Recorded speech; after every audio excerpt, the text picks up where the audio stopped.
Hi, Zoe Birch here, Feldenkrais practitioner for over 20 years.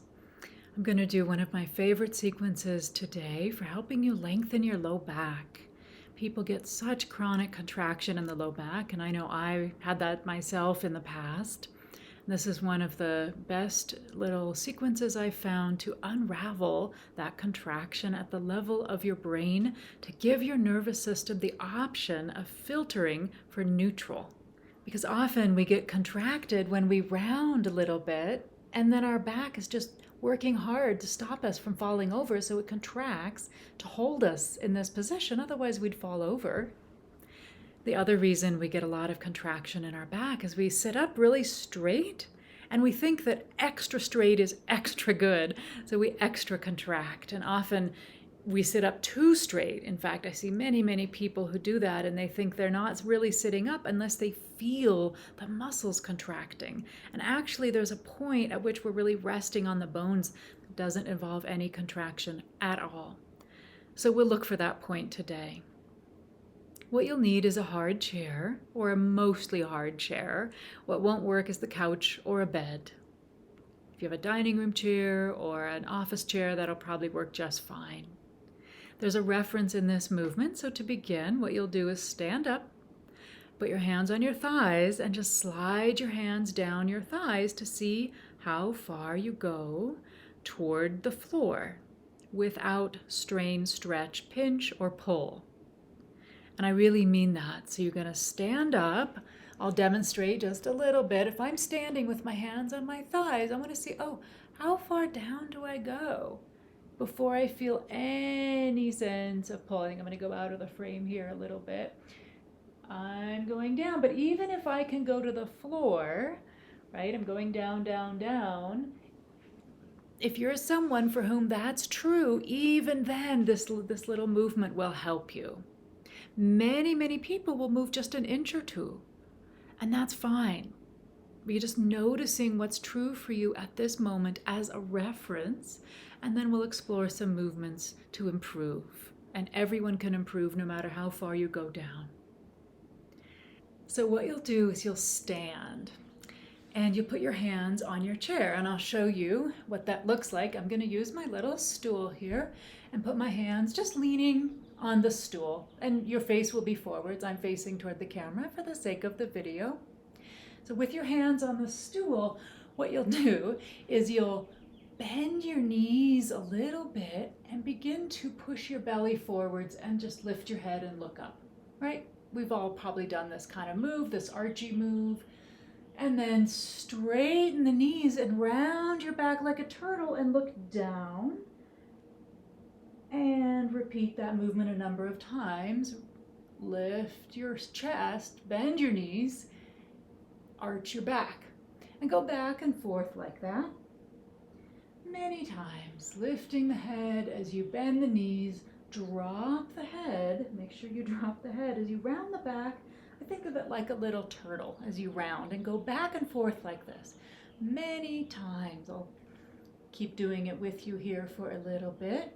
So the whole spine makes this shape. And then you come back and round like a turtle and straighten the knees as much as you can with comfort. One thing to pay attention to in this movement is that as you bend your knees, your sit bones are pointed toward the wall. And as you straighten the knees and round your back, your sit bones point toward the floor along with the tippy top of your head.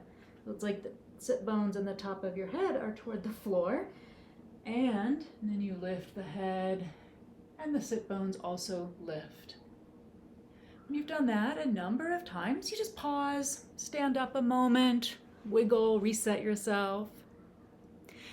And then you come back to it, and as with many Feldenkrais experiments, you're probably learning this by now, we're going to vary the pattern.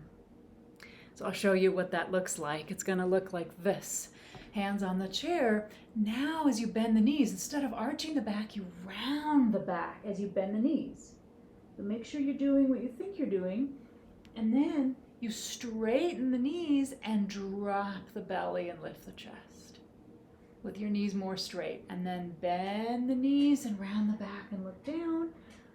Straighten the knees, drop the belly, look up. And do this pattern many times. Just get good at it. Get good at the relationship of the legs, the joints. Give the hip joints in relationship to the back muscles. You have the quads and the hamstrings in a particular pattern as you do this. And now, as you round the back, the sit bones are toward the floor. And as you look up and arch the back, the sit bones are now more toward the wall behind, right? You do that pattern a number of times. And then you actually go back and do the original way, the original pattern. Just like in many of these experiments, we vary the relationship of all the joints so that your brain begins to sift. Oh, look, we could go back and do it the other way.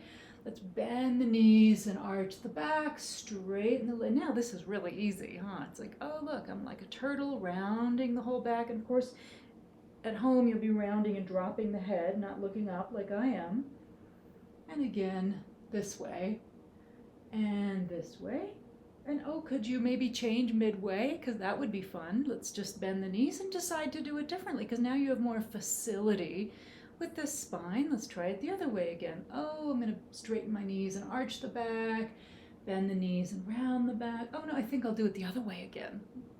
Let's bend the knees and arch the back. Why not? Because now we can. So you have many, many options here to get a good facility with switching out many, many times. And once you've done that a number of times in your own way, varying the pattern and getting fluid at switching out the relationship of your spine to your hips and knees at any moment, then, of course, you come back to standing with your hands on your thighs. And regardless of where you started, just notice as you slide your hands down your thighs, now what happens? Oh, here we go. I might go out of the frame a little bit. All the way down. So even though I could touch the floor before, now I'm really resting on the floor. So there's a qualitative change. So just notice if that's true for you and what your experience is. And as you sit, you can also check in with your sitting and find that balance point between too archy, too roundy, just right. It's like the Goldilocks principle of balanced bones. If you like these little movements, all the Feldenkrais videos that I'm offering, please check out the feldenkraistreasury.com. That's feldenkraistreasury.com. And I have tons of home programs you can do at any time. Thank you.